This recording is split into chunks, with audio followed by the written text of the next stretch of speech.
নমস্কার সবাইকে। আজকে আমি ব্লগটা এখান থেকেই শুরু করছি। এটা হলো হাওড়া স্টেশন। অনেকেই চেনো, আবার অনেকেই হয়তো জানো না, যারা যাওনি। তো আমার মতো যারা আছে তারা অবশ্যই জানবে না, কারণ আমি ফার্স্ট টাইম গেছিলাম হাওড়া স্টেশন। তো হঠাৎ করেই ডিসাইড করে ফেললাম যে আমরা দীঘায় যাব। খুবই তাড়াহুড়োর মধ্যে, মানে সকালবেলা বেরিয়ে শপিং টপিং করে সেই মধ্যে বেরিয়ে পড়েছি 9টার মধ্যে। তো ঢুকে পড়লাম এটা হাওড়া স্টেশন। আমরা কিছুক্ষণ মানে ওয়েট করছিলাম, ট্রেনের একটু লেট হয়েছিল। ট্রেন একটু লেট না, অনেকটাই লেট হয়েছিল। টাইম একটা আর হয়ে গেছে আরেকটায়, মানে 1 ঘন্টা পুরো লেট হয়ে গেছে। তারপরে দীঘা স্টেশনে নেমে গেলাম। যাই হোক, রাত হয়ে গেছিলো প্রায়। তারপরে নেমে চলে গেলাম রুমে আমাদের। তো রুম থেকে আমরা একটু স্নান টান করে ফ্রেশ হয়ে নিয়েছি, কারণ সারাদিনের জার্নি। তো ফ্রেশ হয়ে গেলাম একটুখানি বিচের ধারে। তো বিচের ধারে এত সুন্দর হাওয়া, ওই জায়গাটা মানে একটু অনুভব না করলেই নয়। তো আমরা খুব কম সময়ের জন্য গেছিলাম, যেহেতু একটু প্রবলেম ছিল। তো এদিকে দেখো মাছ দেখে নিলাম। মাছ কিন্তু খাইনি, কারণ সারাদিন সেরকমভাবে খাওয়া দাওয়া হয়নি। এখন মাছ ভাজা খেলে শরীরে খুবই ক্ষতি করবে, অন্তত আমার শরীরে এগুলো মানে ম্যাচ করে না। তো ভেবেছিলাম মোমোটা অন্তত ভালো হবে। মোমোটা নিয়ে যা ঠকেছি, 50 টাকা প্লেট নিয়েছি, মনে হচ্ছে আটার গোলা। খুবই বাজে এক্সপিরিয়েন্স মোমোর। আর তারপরে আমরা রাতের খাবার নিয়ে চলে এসেছি। দুটো সবজি ছিল, সবজি দুটো বেকার হয়েছে। রুটি আর মাংস এনেছিলো বড় জন্য, মাংসটা বেশ ভালো হয়েছে। তারপরে আমরা পরের দিন সকালবেলা চলে গেলাম মোহনার উদ্দেশ্যে। তো রাস্তার ধারগুলো খুবই সুন্দর। আমি তো মানে শুধু রাস্তাটাই দেখছিলাম যাওয়ার পথে। ওখানে কি দেখবো জানি না, সমুদ্রই তো। তো রাস্তাটা আমার খুব ভালো লাগছিলো। যাই হোক, তো মোহনার ধারে একটু ফাঁকা ফাঁকাই ছিল, সকাল সকাল যেহেতু। তো সেখানে গিয়ে আমি একটুখানি বালির মধ্যে আমাদের দুজনের নাম লিখলাম, যেটা সবাই করে কাপেলরা। তো আমাদের এটা বিয়ের পরে ফার্স্ট হানিমুন বলতে পারো। তো গেছিলাম।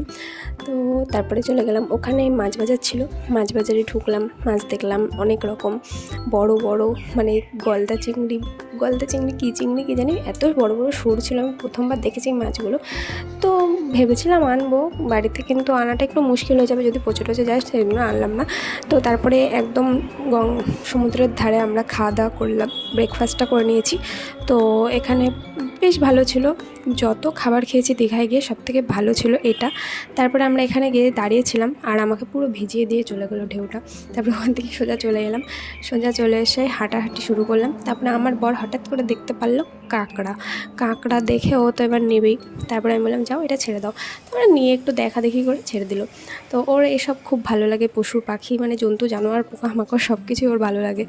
তো ওর ভয়ও লাগে না। আমার আবার একটুখানি ভয় লাগে, ভালো তো লাগে কিন্তু একটু ভয়ও লাগে আমার। তারপরে এখান থেকে দুখানা চিরুনি নিয়ে নিলাম।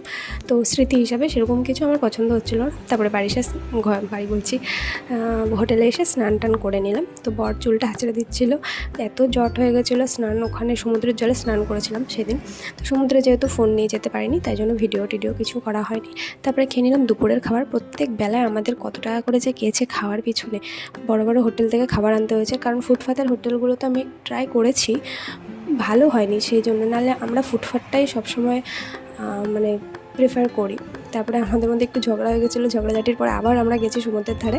তো তারপরে বর কাঁকড়া ভাজা খাবে, বর খেলো, আর আমি এখানে চিকেন রোস্ট নিয়ে নিলাম। তারপরে আবার রাতের খাবার কিনে খেলাম, প্রত্যেক বেলা কিনে খেতে হয়েছে। তারপরে চলে এলাম আবার পরের দিন সকালবেলা সমুদ্রের ধারে হাওয়া খেতে। আর এটাই ছিল আমাদের লাস্ট ডে। একটুখানি বেরোনোর আগে, মানে বাড়ির থেকে রওনা হওয়ার আগে আমরা একটু সমুদ্রের ধারে গেছিলাম। তো সকালবেলার আবহাওয়াটা খুবই ভালো। আর হালকা একটা আমি জামা পরে নিয়েছি, যেহেতু আমাকে জার্নি করতে হবে। আর এদের দুজনকে দেখছো, এটা এখানে পাগলি বলছিল, মানে কিন্তু জানি না কেন ডান্স করছিল, সবাই মানে হাসাহাসি করছিলো, কিন্তু আমার খুব ভালো লেগেছে। এইসব ট্যালেন্ট দেখতে আমার ভালোই লাগে। ছেলেটা বেশ ভালোই নাচছিল। তারপরে যাই হোক, তারপরে আমার বর এখানে কাঁচা লঙ্কা মুড়ি ঘুগনি খাওয়া শুরু করে দিয়েছে। ওর এসব ভালো লাগে, কিন্তু আমার অতটা ভালো লাগে না, লঙ্কা ঝাল। তো এখানে আমরা রওনা দিয়ে দিলাম। প্রত্যেক দিন দীঘা স্টেশনে মোটামুটি কত যে লোক আসে সেটাই আমি শুধু দেখলাম। আর এখানে হচ্ছে মন্দির জগন্নাথ। আই থিঙ্ক এর পরের বার থেকে এটা চালু হয়ে গেলে আরও দর্শনার্থীদের ভিড় বাড়বে। তো তোমাদের কেমন লেগেছে ভিডিওটা অবশ্যই জানিও।